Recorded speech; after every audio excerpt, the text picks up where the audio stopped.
Target ang mga masiselang isyu ng lipunan na sangkot ang ilang mga ahensya ng gobyerno at mga personalidad. Hihimayin ang iba't ibang mga isyu, balita at usapin. Puntirya ang mga tiwali at ilalantad ang mga mali sa pamahalaan. Walang sasantuhin. Tamaan na ang tamaan.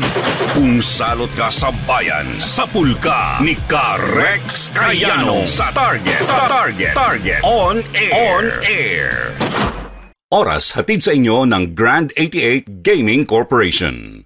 Ito, isa ho ang kanilang bayan sa nakaranas o na epekto ho ng shoreline. Kumbaga, yung pagbaha. Ito ating kausapin. Alamin natin ngayon ang iba't ibang mga kaganapan at kagalingan ng iba't ibang mga gobernador sa kanilang lalawigan sa Kumusta, Governor? Ito ating kausapin, former congressman at idol po natin to kapag ka-deliberasyon po sa Congress, si Capiz Governor Freddy Neil Castro. Gob, magandang hapon po. Magandang hapon din sa iyo, Rex, at sa lahat ng tagapakinig ng inyong programa. Mabuhay po kayo. Apa, salamat po sa pag-udlak po sa tawag po namin, Governor, at napapakinggan po tayo sa DCME Mega Manila. Magkano po yung naging epekto dun po sa sektor po ng agrikultura, Governor? Alam mo, dito sa sektor ng agrikultura, yan ang dinadaing ng mga tao dito sa Capiz. Dahil pagtagdan, lalong-lalo na kung may bagyo, ay kasumpas pa ang bagyo at baha na nangyayari dito sa amin. Alam mo, ang Capiz ay taniman ng palay, ay taniman ng mais, ay taniman, tapos rich in marine products, meron kaming aquaculture. No?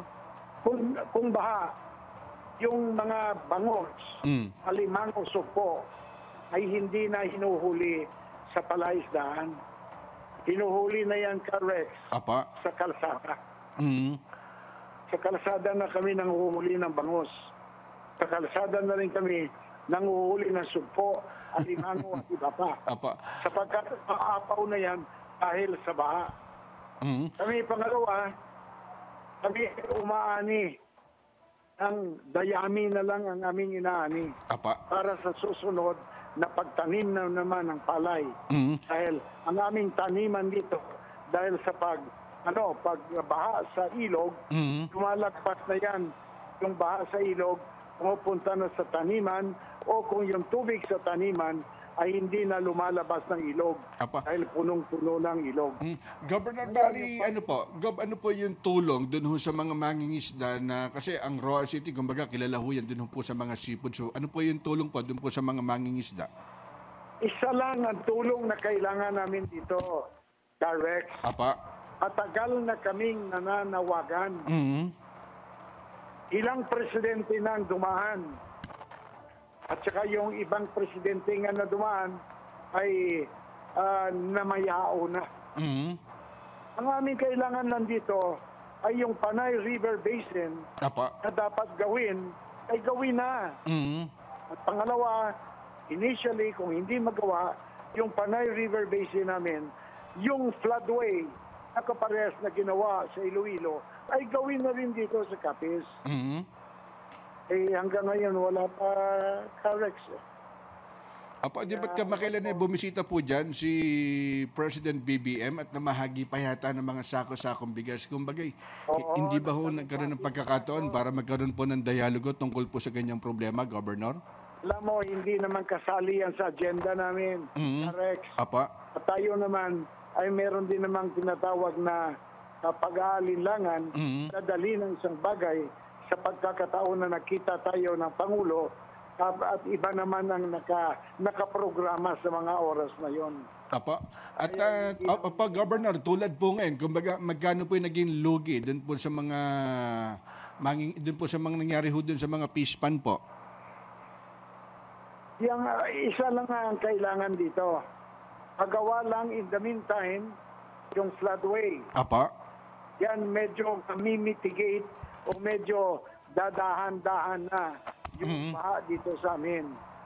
Pero mas maganda, complete solution kung yung Panay River Basin ay magawa. Dahil yun ay wala ka nang makikitang baha. Apa. O yung baha ay kasaysayan na dito sa probinsya ng Capiz.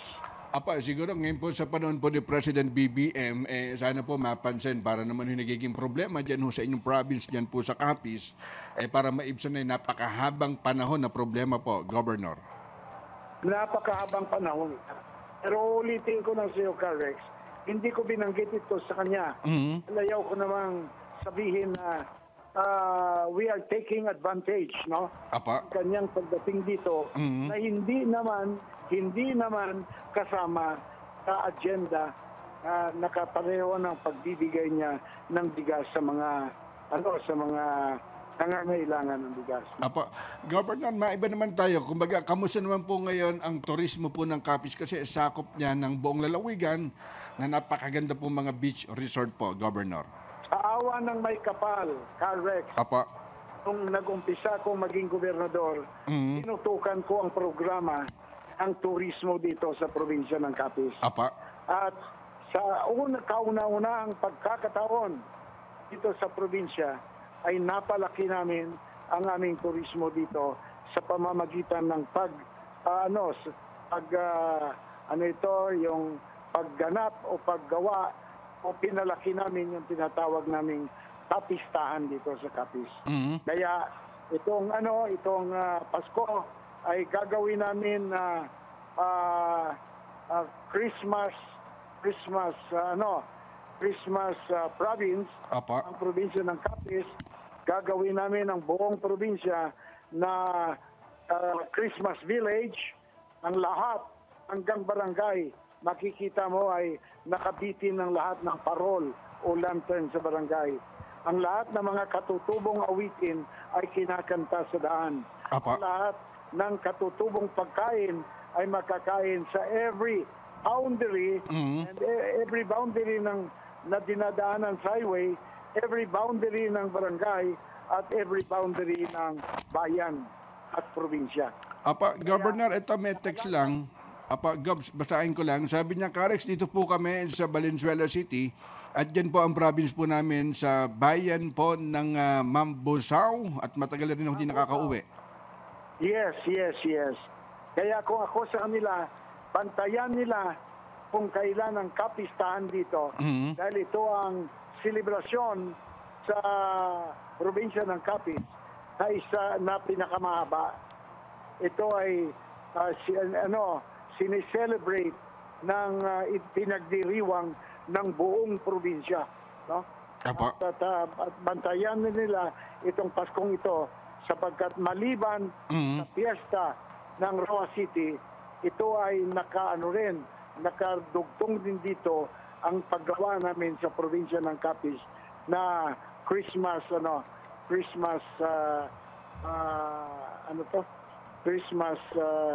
village. Apa. Hindi lamang ang ilang piraso o ilang square meters ang ginawa namin Christmas village, kundi ang ginawa namin ay buong probinsya Christmas village. Apa, at napakagandang livelihood project po, Governor, yung paggawa po ng Capiz sa mga bintana, mga lampshade, para lakom, napakahilig ko dyan, yung mga Capiz po. Kumbaga, pumunta ka ng Ilocos, pumunta ka ng Laguna, halos ganyan po ginagamit. Sa inyo po, kamusta po yung livelihood project po dyan? Kumbaga, isa po dun sa mga source of income, Governor. Dinadala pa rin namin yung produkto na yan, Carex. At marami pa rin na nakadisplay dito sa probinsya ng Capiz. Apa. Maasahan ng lahat na tuwing kapistahan, ang lahat ng produkto ng Capiz ay nandiyan dyan.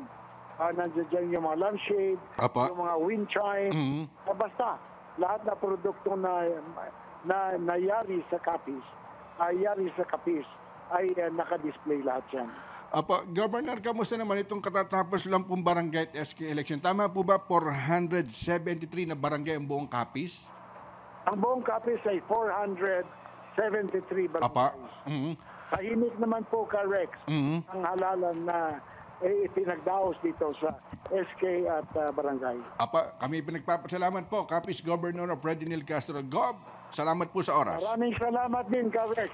At nabigyan nyo kami ng pagkakataon na maipabot ang aming problema dito sa Capiz at maibigay ang aming pag-anyaya sa maring mga probably na mga bisita na maring makilahok sa aming pagdiriwang ng kapistahan at Pasko dito sa aming probinsya. Maraming salamat ka, Rex, at mabuhay po kayo.